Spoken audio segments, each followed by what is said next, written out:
Señor Morales. Sí, buenos días, José. Es un honor poder estar con vos en esto. Y sí, es una esperanza que tenemos esta propuesta, porque nos ha costado mucho, ha llevado mucho tiempo y está hecha en forma muy seria.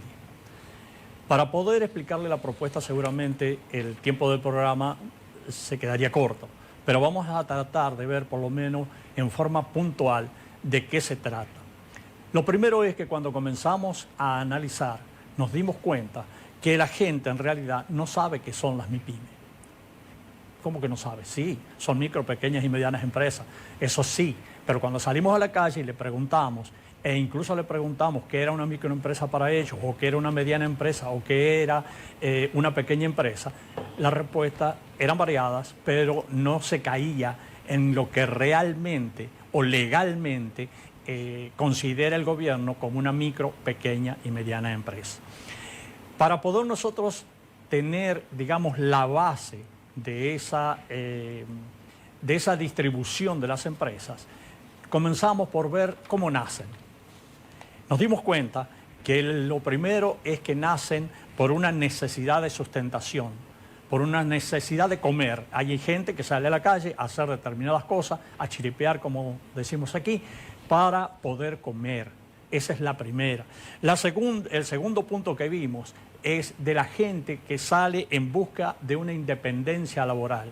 A partir de haber tenido un trabajo y tener un conocimiento de algo, o saber cómo hacer algo, cómo producir algo, o saber cómo comercializar un determinado producto, o saber cómo dar un determinado servicio, entonces ingresan a la competencia comercial. ¿Qué ocurre con eso? Que la mayoría de las veces no conocen cómo manejar el negocio. Sí saben, sí tienen know-how, sí saben, tienen el conocimiento respecto al producto, pero no saben cómo manejar el negocio. Entonces, ese era el inconveniente más grande que vimos. Y eso, lamentablemente, ha sido sustentado por todos aquellos que hicieron las ferias de los emprendedurismos, donde a la gente, en base al sí se puede, todos podemos, los han impulsado a largarse al ruedo. Lamentablemente, hay un grupo muy grande de personas que no solo perdieron su dinero, sino también sus ilusiones, y hoy están en un problema mayor que cuando le indicaron que todos podían. Nosotros pensamos de que no se logran empresas subsidiando sueños. No se trata de subsidiar sueños, de dar, por ejemplo, un determinado dinero para que la gente pueda hacer algo cuando ese dinero no ha sido estudiado si es el que la gente necesita para la empresa que quiere poner. Entonces, eso fue la base. Nos dimos cuenta además que otro problema era el hecho de que se hablara de MIPYMES. Cuando se habla de MIPYME, para que tengan una idea, estamos hablando de empresas que van desde la que facturan hasta 8 millones de pesos, como las micro, hasta empresas medianas que pueden facturar hasta 202 millones de pesos. Entonces, ¿qué necesitan las empresas en los distintos niveles? Lo que nosotros vimos que se necesita es equidad. Fíjense, dije equidad, no dije igualdad. No dije que se las trataras iguales, sino equitativamente. ¿Qué significa eso? Que yo no puedo tratar igual a alguien que tiene una facturación bruta de 8 millones de pesos que a alguien que tiene una facturación bruta de 202 millones de pesos, porque hay una gran diferencia. Ese era el primer problema. Luego otra es que se lo respete en cada uno de los niveles. Es decir, no se puede llegar a una institución crediticia donde dicen que hay préstamos para las MIPYMES y encontrarse que las microempresas no califican, porque entonces no es para las MIPYMES, es para las medianas y para las pequeñas y medianas empresas, y ni siquiera para todas las pequeñas. Entonces, ¿qué pasa? El tema es que se ha venido legislando para el colectivo MIPYME y no para las micros, pequeñas y medianas empresas. Escúcheme una pequeña interrupción, don Enrique. Don Enrique es de nacionalidad argentina y es un especialista terminado. Pero me gustaría, don Enrique, cuando usted dice que las MIPYMES son empresas que no son iguales, porque Una mediana empresa, estamos hablando de una empresa prácticamente rica, y una microempresa, formalizada o no formalizada, es algo muy mínimo, muy irrisorio. Entonces, cuando usted la engloba, esta rica y esta extremadamente pobre, entonces las condiciones son diferentes. Eso es lo que usted quiere manifestar. Ese fue exactamente el planteo inicial que nos llevó al primer punto de la propuesta, que yo pediría que pusieran la imagen, la primera foto, por favor, al señor director. Porque el primer punto fue hacer una nueva recategorización. Y fíjense, no es un pleonasmo, no estoy hablando de nueva recategorización cuando debería hablar de nueva categorización. Lo que pasa es que ya hubo una recategorización y esta sería otra recategorización la que estamos pidiendo. Fíjense lo que ustedes están viendo ahí. Las dos leyes anteriores, mejor dicho, la ley y la que hizo la recategorización y la modificación de la ley anterior, la 488-08, categorizaba las empresas según la cantidad de empleados que tenía, según los activos que tenía y según la facturación bruta anual. Así es como la categorizaba. En ese momento se hablaba de que la microempresa era aquella que tenía de 1 a 15 empleados, ¿no es cierto?, y que facturaba, voy a dejar los activos por el momento, y que facturaba 6 millones de pesos. Correcto. Para nosotros, el parámetro de los activos consideramos que es importante a tener en cuenta porque incluso está relacionado con la parte impositiva en algún momento o puede relacionarse con la parte impositiva en algún momento. Luego viene la ley 187-17 y resulta que ya únicamente hablamos de dos parámetros, cuando en el mundo las categorizaciones hacen más discriminaciones, es decir, ponen más parámetros para ir más puntual a cada una de las categorías. En cambio acá sacaron los activos y dejaron únicamente empleados y facturación. Y fíjese la variación, se lleva a la microempresa de 1 a 10 empleados. Es decir, ¿qué hicieron? Disminuyeron la cantidad de empleados para los que van a ser microempresas. No voy a juzgar si eso está bien o está mal. También disminuyeron la cantidad de empleados para las pequeñas empresas y dejaron, y por supuesto ampliaron el de la mediana empresa. La facturación, eso está establecido que el Banco Central en base a unos índices debe hacer esa modificación. La facturación pasó de 6 millones a 8 millones para las microempresas. ¿Qué ocurre? Además de eso, aparece otra cosa que también consideramos. Esa misma ley hace una subdivisión de la microempresa y nos dice, ahí voy gracias, nos habla de la microempresa de subsistencia. Microempresa de subsistencia, ¿qué entienden por subsistencia? Yo entiendo que es una microempresa que me permite comer. Es decir, me permite subsistir, no solo comer, ¿no es cierto? Subsistir, alimentarme, vestirme, transportarme, perfecto. Pero dice que esa empresa es la que tiene de 1 a 2 empleados y que la venta bruta anual es de 360,000 pesos. Entonces, únicamente hay que poner números. Eso significa que mensualmente va a vender un promedio de 30,000 pesos, de 1 a 2 empleados. Simplemente no vamos a poner lo que cobra cada empleado, únicamente vamos a hacer esto. Si esa empresa gana un 20%, si tiene un 20% de ganancia, la ganancia es de 5,000 pesos. 5,000 pesos para subsistir. Es que no tiene sentido. No tiene sentido. Sobre todo si nos damos cuenta que la canasta familiar, que es lo que hemos puesto abajo el valor, el del primer quintil es 23,969, prácticamente 24,000 pesos. Y se hizo eso para la empresa que va a subsistir, para quien va a subsistir con 5,000 pesos. No les digo si nos vamos al promedio de la canasta, porque el quinto quintil es de 66,000 pesos y el promedio nacional es de 40,547 pesos. Es decir, ¿qué pasó con eso? No pudieron hacer nada, únicamente apareció esa ley y no pudieron hacer nada, no pudieron legislar sobre eso. Nosotros visualizamos en esa parte, don Enrique, que ciertamente quienes manejaron esos números como que no estaban preparados o pusieron números por ponerlo, porque no coincide.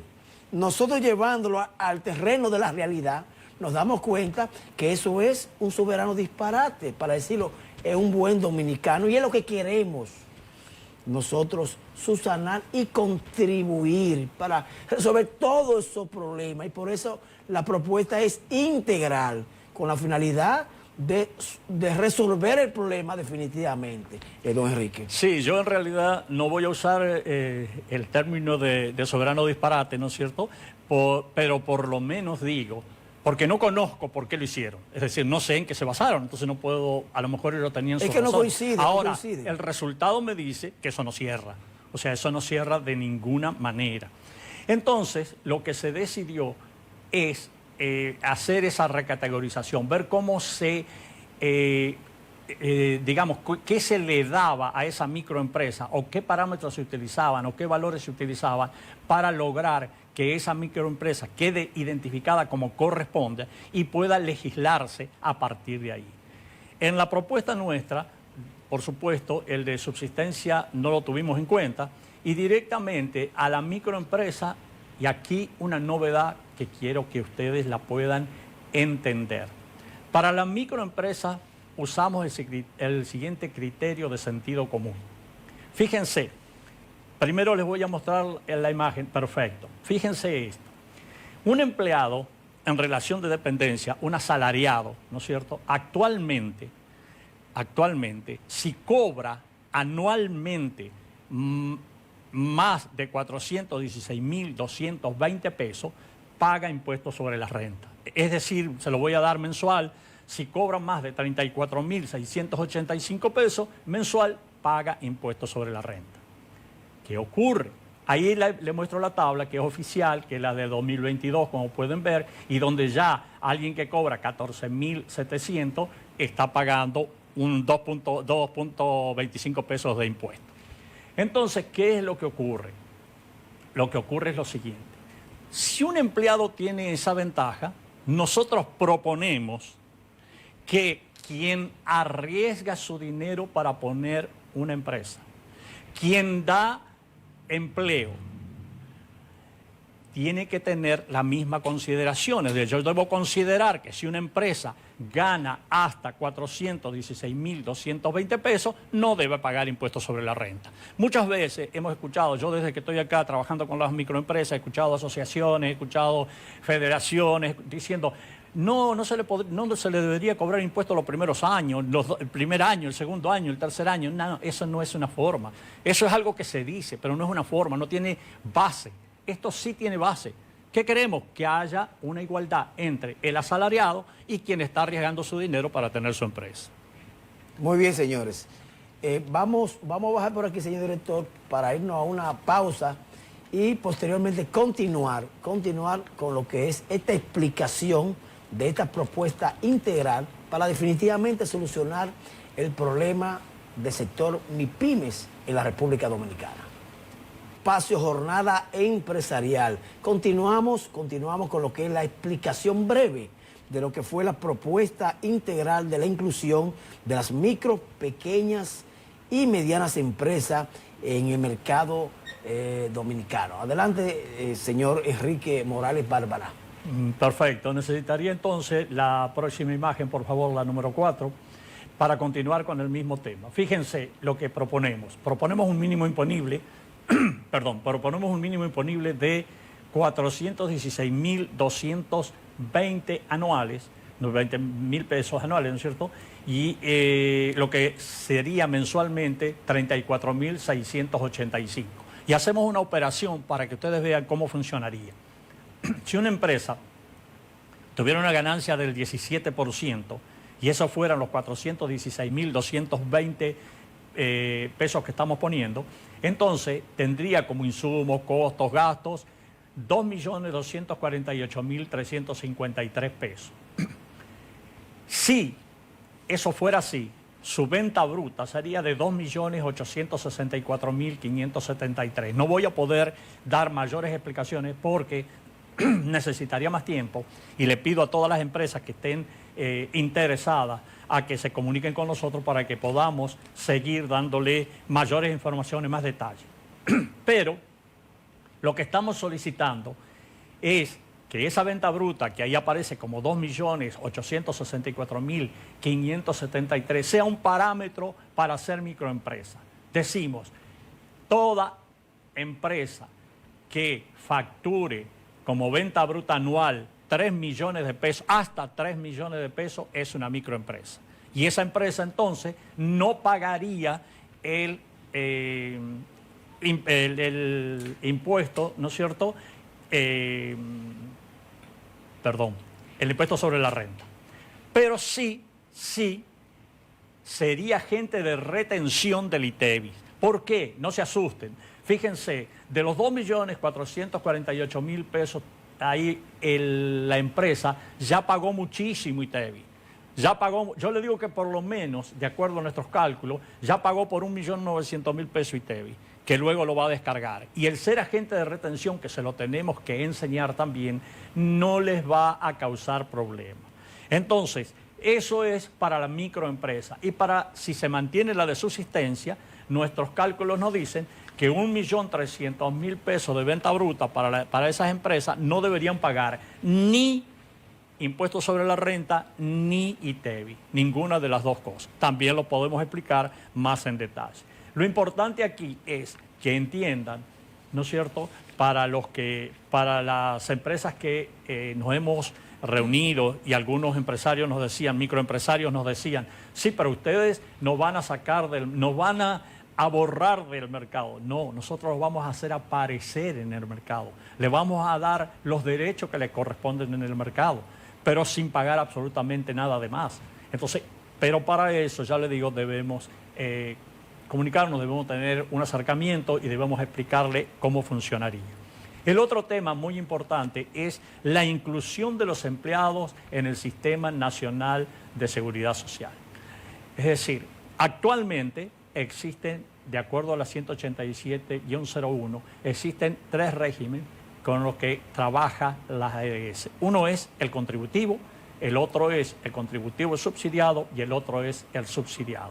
No les voy a hablar del contributivo porque todos lo conocen, no les voy a hablar del subsidiado porque se conoce, pero sí le voy a hablar del contributivo subsidiado, que es el que pedimos que se establezca para la microempresa. El contributivo subsidiado establece que el empleado paga, hace su aporte y el aporte del empleador lo asume el gobierno. Fíjense, si esto ocurriera, disminuirían los subsidiados, por empezar. Por otro lado, disminuiría la asistencia a hospitales, porque lo pedimos con el mismo catálogo del contributivo. Es decir, el contributivo subsidiado debería manejarse con el mismo catálogo que el contributivo, porque si el empleado está pagando y si el gobierno subvenciona lo del empleador, le corresponde lo mismo que al contributivo.